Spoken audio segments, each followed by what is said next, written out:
Ici, nous voulons placer ces valeurs-là dans un tableau et après afficher les éléments de ce tableau-là en partant de la fin. Alors, définissons déjà le tableau. Ça s'écrit entre crochets 2, 3, 4, 5, 6, 7, 8. Voilà notre tableau défini. Et après, afficher les éléments de T en partant de la fin. 4. Ok, je veux afficher tous les éléments. Je vous rappelle que pour afficher par exemple le 4, je dois écrire print T crochet de 1. Pardon, de 2. Il est en troisième position, donc c'est le rang 2, parce que ça c'est le rang 0, rang 1, rang 2, rang 3, 4, 5, 6. T de 6, T crochet de 6, c'est 8. T crochet de 4, c'est 6, et ainsi de suite. For K in range. Alors, il contient combien d'éléments ce tableau? 7 éléments. Donc, j'ai besoin de cet intervalle de 0 à 6. 7 éléments de 0 à 6. Les rangs de 0 à 6. Rang 0, rang 1, etc. Bon. Qu'est-ce que je veux? Print. Alors, si je fais print T crochet de K seulement, il va me les afficher tous, mais dans l'ordre. Moi, je veux en partant de la fin. Je veux les afficher en partant de la fin. Eh bien, au lieu d'afficher T crochet de K, je vais afficher T crochet de 6 moins K. Parce que c'est le rang 6 qui est le dernier, en fait.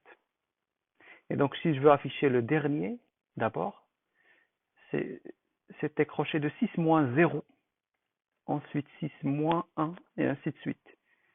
Donc, T crochet de 6, ensuite T crochet de 5, ensuite T crochet de 4 jusqu'à T crochet de 0. Ça veut dire le premier. Voilà.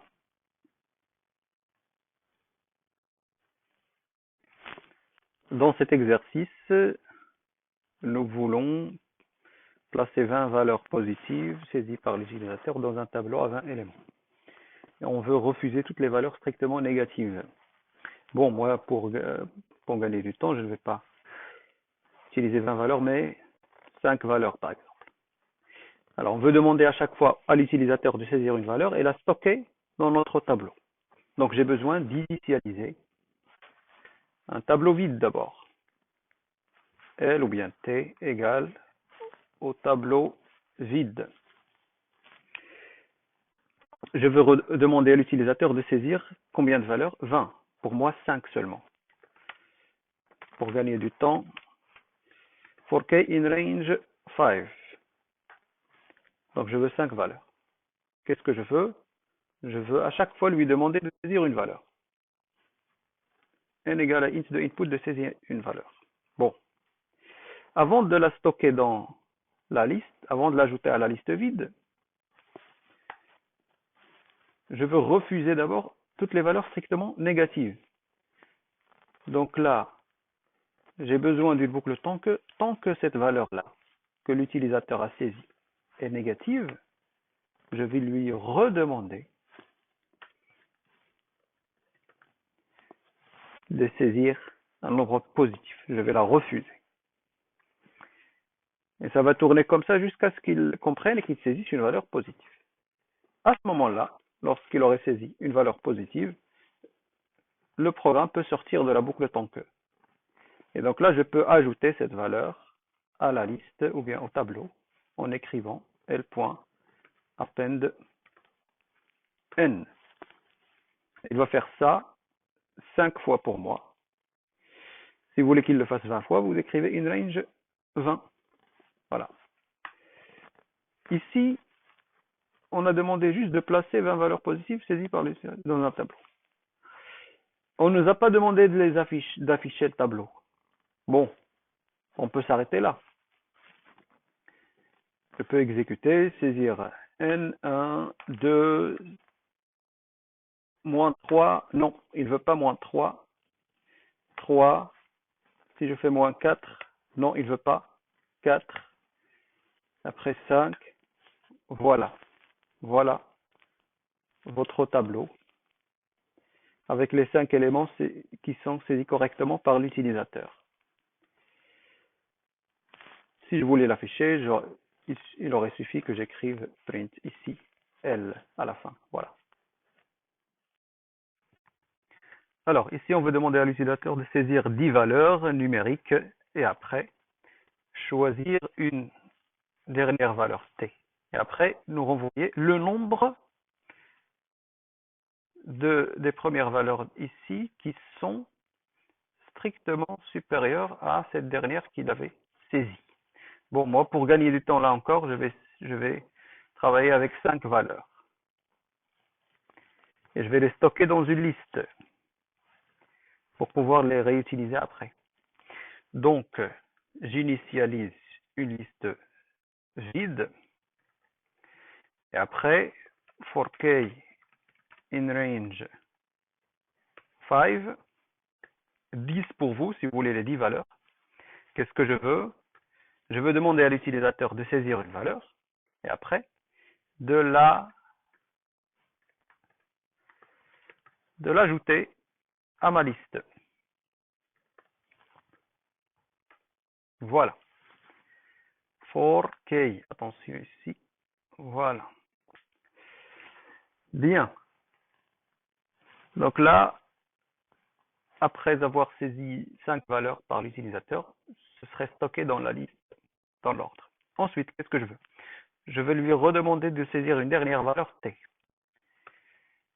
Donc, je vais annoter T. Saisie T. Après, l'idée, c'est de compter le nombre de ces premières valeurs qui sont plus grands strictement que T. Donc, je vais parcourir ma liste là, qui contient 5 éléments. For k in range 5, si,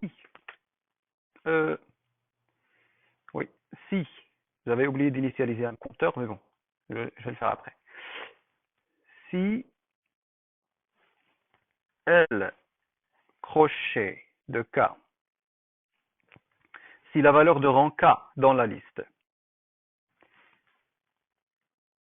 est supérieure strictement à T, eh bien, C égale à C plus 1, ce compteur-là que je devais initialiser ici. C'est un compteur, c'est une variable que j'initialise à 0 qui va me compter le nombre d'éléments de la liste qui sont supérieurs strictement à T. À la fin de cette boucle pour, à la sortie, ce qui serait stocké dans la variable C, c'est vraiment le nombre des valeurs qui sont strictement supérieures à T. Il n'ajoute 1 à C que lorsque la valeur est plus grande que T. Ensuite, on nous demande d'afficher ce nombre-là. Il affichera ensuite le nombre de valeurs. Voilà. Print C. Testons. Saisir N 0, moins 2, 3, moins 6, 9. Voilà les 5 premières valeurs, les 5 valeurs de la liste. Maintenant, la valeur test, le T, par exemple, si je fais moins 1, il doit me donner 3, parce que ici, dans cette liste-là, il y a 3 nombres qui sont plus grands que moins 1, 0, 3 et 9. Voilà la liste des nombres. La dernière valeur stockée dans C, c'est 3. Et j'ai bien 3 éléments qui sont supérieurs strictement à la dernière valeur saisie T.